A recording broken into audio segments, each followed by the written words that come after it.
Welcome to Wrestling in Mom's Basement. This is going to be the Monday Night War review show for December 18th, 1995. I, of course, am Patrick Young. This gentleman to my right is Joe Venuta. Raw episode 140 took place in the Bob Carpenter Center in Newark, Delaware. Actually, only like a half an hour down I-95 from us. Yes. That's a nice arena, too. I've never been there. I never heard of it. I didn't know WWE ran shows there. Neither did I. This is the final Raw of 1995. So, just to clarify. Nitro's Christmas week. There'll be 3 episodes in this next week. 2 Nitros and 1 Raw. Right? Yeah. 2 Nitros at Christmas, alright? Yeah, 2 Nitros. There's only 1 Raw next week then. We take face all at Fatu vs. Jeff Jarrett because I think it feels like forever since I've seen Jarrett on Raw. Probably because it has been. Since the one of the worst everyone has it. Right? He made his return by attacking Ahmed Johnson, who he just beat for the USWA title this time.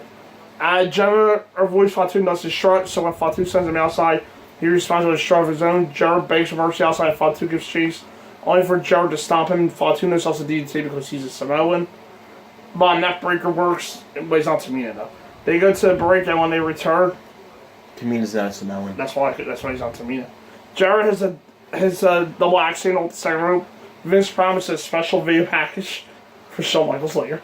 Hopefully. And that's the draw for Raw, so. Fatu starts the babyface comeback. Sounds better than today's Raws, though. Did Vince the opening just say Fatu is making a difference? Fatu sees Arizona. It's my favorite Fatu, too.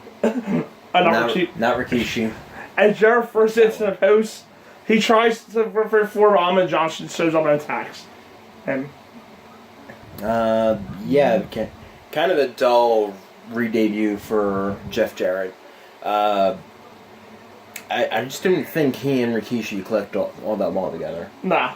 Not the best last year. Rode off right home belt. Jarrett was phoning it in. Fatu seemed to be trying out there. Not Jarrett, though. That Jarrett's the better worker. Up next, no, I wasn't next. Was there something else? Okay, Doc Hendricks was coked out and he was standing by with a girl Monsoon. They told him that Doc Hendricks was on stage the championship match in the Rumble. They didn't play the old school Rumble theme music. Yeah. Diesel, from the 80s. Yeah. Diesel was pissed to hear the Undertaker got the shot, and they nearly couldn't blow to close the show last night. Well, I mean, he is in a rematch. He is. Anyway, Doc clips the Rumble, promising it will be the biggest ever. It wasn't. Jeff Jarrett was in the hat for the Rumble last night, but Monsoon kicked him out and announces Alma versus Jarrett the Rumble. Monsoon will release some names starting this week on Superstars. I wish the network has Superstars. Yes. Goldust cuts a promo somewhere about the bond between himself and Razor Ramon. His awesome theme music plays over it, making this better. Goldust says that Razor oozes machismo, so they should ooze it together. Ew. Finally. Last night, the confrontation between Diesel and Undertaker was mentioned again. Diesel says people have been dodging lately. The Undertaker responds that he doesn't dodge anyone. Bob Holly versus Buddy Landell. Landell is a complete Ric Flair 1B with the female. Doc stole some merchandise during Holly's entrance. Delaware actually gave Buddy Landell to a positive reaction when he was laying into Holly. Yeah. This match went on for far too long, by the way. Landell was wearing a modified camouflage. Ahmed Johnson squashed Landell by like in 30 seconds the night earlier in your house. Holly tries to offensive moves over Landell to avoid block them. Holly has a Frankenstein but doesn't go for pin. Landell then scores on a corkscrew elbow and wins. Yeah, that wasn't a good match either. It was fairly dull. Who thought this should go longer than open? That's probably. This was born that it hurt. Also, why would Buddy Landell win? He got squashed the night earlier, and then this will be his only role appearance, I think. Probably yes. They left in the commercials for Karate Fighters too, so I was happy because of my childhood. Yep. Brother Love Show. Ted DiBiase's the guest and tells about Santa Claus being up Savia Vega at the pay-per-view last night. However, it wasn't Santa, it was Santa Claus. And he's the newest member. By the way, it's Balls Mahoney. Yes. For you ECW faithful out there. He's the newest member of the $1 Million Corporation. He says in 1996 will be the year of the corporation. As Sid, the 1 through 3 kid, will be the next tag team champions in his mind. And he'll be bringing back the $1 Million title. And at your sort of Royal Bowl, which I did make a mistake 2 weeks ago, is on the network. Yes. WWF Intercontinental Championship match. Razor Ramon versus Yokozuna. Golos came out during Yokozuna's entrance to watch down the aisle. They recapped the weird letter that Golos had delivered to Razor last night in their house. As Razor gets in the ring, his pyro doesn't go off, but instead Golos' sparkles fall from the ceiling. Yokozuna attacks quickly, and Razor sends him packing. They go back and forth until Razor tries to touch that foot. Yokozuna nearly squashes him, a Razor voice, and works the arm, since Yoko already did look blown up here. Yoko turns around that neck wrench, again, because he wasn't Yoko of old at this point. He's blown up here. He pounds the lone Razor in the corner while Razor starts to come back and hits a bulldog as the lights begin to flicker. Undertaker drives out chasing for Yokozuna, as I wonder why the feud still go on. Yokozuna rolls faster than I've ever seen him move before, and this counted up. Yeah, even though Yoko was blown up through half the match, it still was probably match of the night. It wasn't great or anything, but I think both of them tried their best at what they had. Yeah, dumb ending aside, this wasn't a bad, well, it was the best match in the world. Yeah, it's not great or anything. I'm not even sure if I can call it good. Yeah. But it was the best. It was the best thing on Raw. Up to the dumb finish was the typical stuff between the two. Yogi did wrestles, Razor was fine, they did what you expect. Razor and Rogan interviewed by Doc Hendricks about Golos' intentions. Razor agrees with Golos that he's handsome, but he likes women and doesn't swing that way. Doc wants to contest on the ladder, but Razor says it's a family show, so he won't reveal it. King apparently knows what's in the letter, though. Alright. Raw in 1995 closes with unbelievably cheesy, tell me a lie, video for Shawn Michaels. It remains one of those ever top things that WWE has ever produced. Yes, Let's yes, just say something. Yes, it is. Nice. Tell me a lie. Say if you want to. Nitro, episode 16, from the Civic Center in Augusta, Georgia. Georgia's the heart of WCW country. Our usual announced team introduces the show when controversy strikes. Current WWF woman Shaman and Laundry Blaze, now back to being Medusa, walks up to the booth with a microphone. She holds up the title and dumps it in the trash can. She says that once she faces the WWF woman's title, before saying she's doubled her Laundry Blaze. She says this is where the big girls play.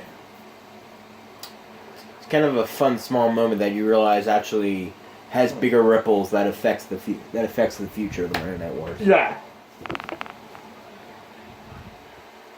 And then Manga brought William Refrigerator Perry out of nowhere to stand guard for some reason. Yeah, we have no idea. Okay.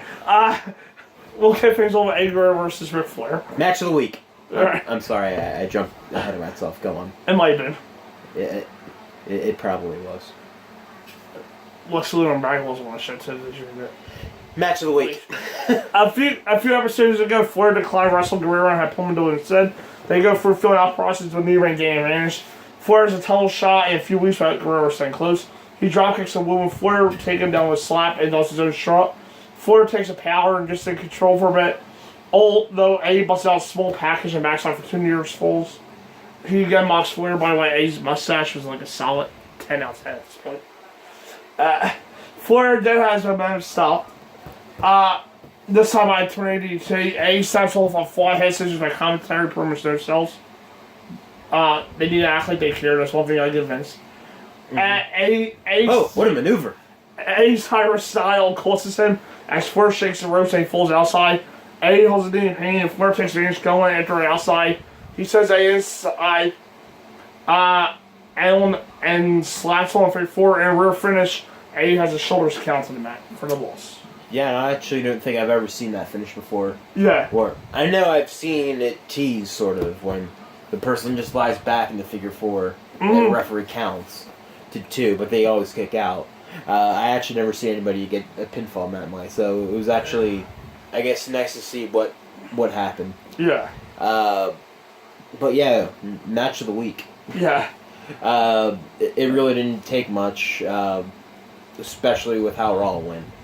But still, I thought Eddie and Flair worked very well together, and they gave Eddie an out by injuring the knee. Yeah, it was a really enjoyable open contest. Eddie looked like he could hang, it only lost because he made a mistake that hurt his leg and something for the floor. Also, having Eddie not submit was cool too. R. Anderson joins the ring as it's time for the first of our weekly Mean by God Gene interviews. They remind us by God, Gene. They remind us about having poor Orndorff last week, which is what happens when I mentioned the Horsemen. Jimmy Hart and Kevin Sullivan show up. Sullivan puts them both over, but says that Brian Pillman's a loose cannon. He was happy with Pillman distant doesn't do last week, and he wants Anderson to be the enforcer and keep him on a short leash. Anderson doesn't appreciate that before he keeps the peace. Sergeant Craig Pittman comes up to the announce table, told the Bobby Heenan. He gets the microphone, but doesn't speak into it. Eric Bristol has to hold it for him. He was Bobby. Yeah, that was funny. He held it, started speaking, then put it down. Then was speaking to Brain, and Bishop was like, "Here, let me hold that so people can hear you." He wants Bobby to manage him, but Bobby declines because he's no longer a manager. He promises to find a worthy manager, though. I only know why they were trying stuff with him. But it probably ended because he didn't hold the microphone up. And Bischoff had to hold it. Up next, Lex Luger versus Marcus Bagwell. It's the future team of Totally Buff. Yeah. Luger does a quick hip toss and pretty much controls the match. Bagwell avoids a shot in the corner, starts landing into Luger. He hits some of Luger's own screaming clotheslines and a forearm. The crowd doesn't give a shit, and Luger shrugs his off on Wednesday torch rack. Yeah, it was pretty short. It was basically a squash match. I guess this is a bad rookie year for Buff Bagwell. Yeah.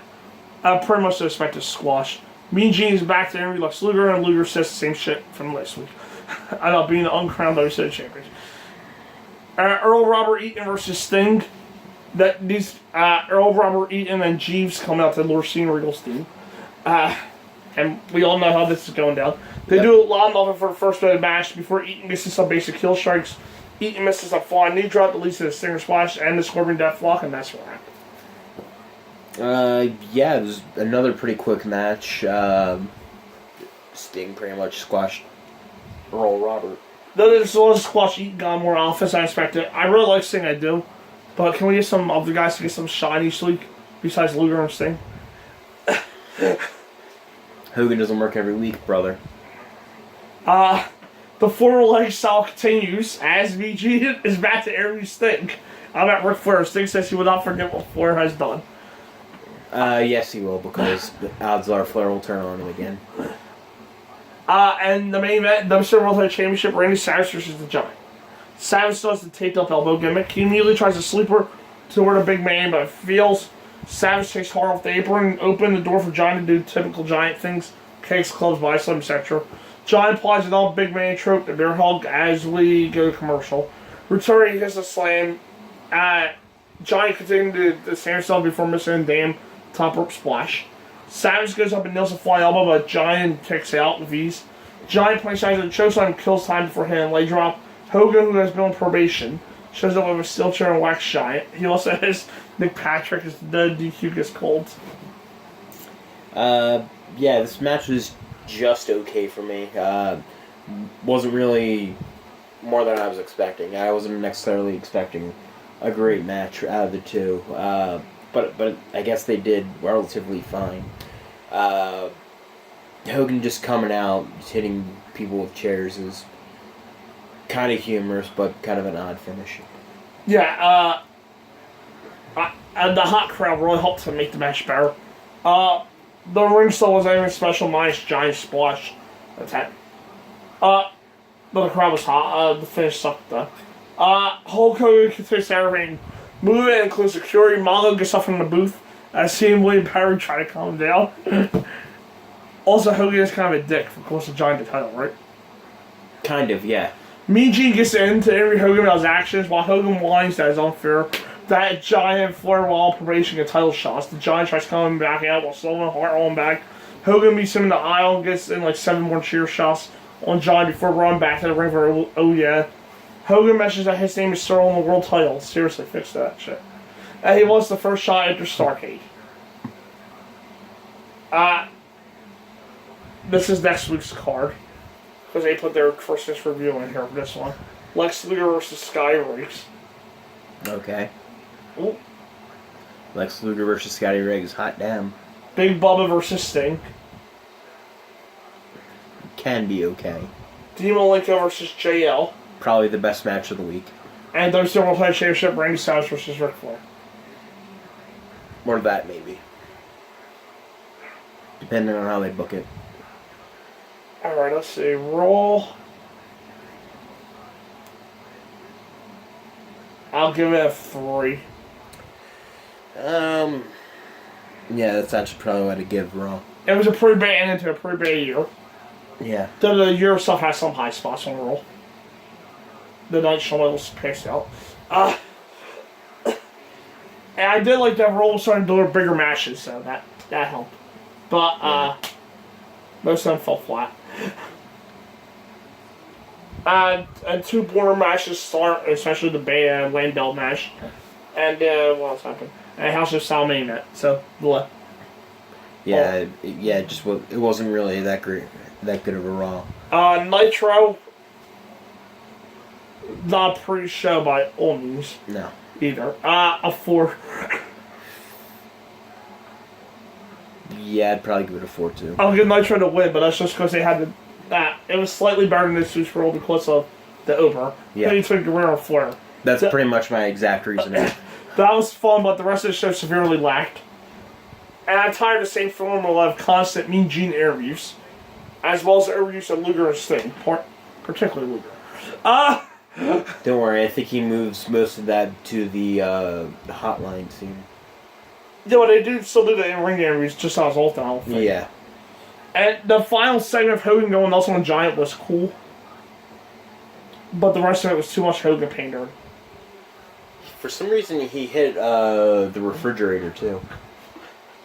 He hit William Perry for some reason. I'm still trying to figure out what mom going and got off. I don't know. Oh, okay. Up next will be my Wrestle War 1992 review. Then that, our Starcade 2000 review. Then that past the Mercy 2001 review. And then our Q&A for weeks. So see you then. See you then.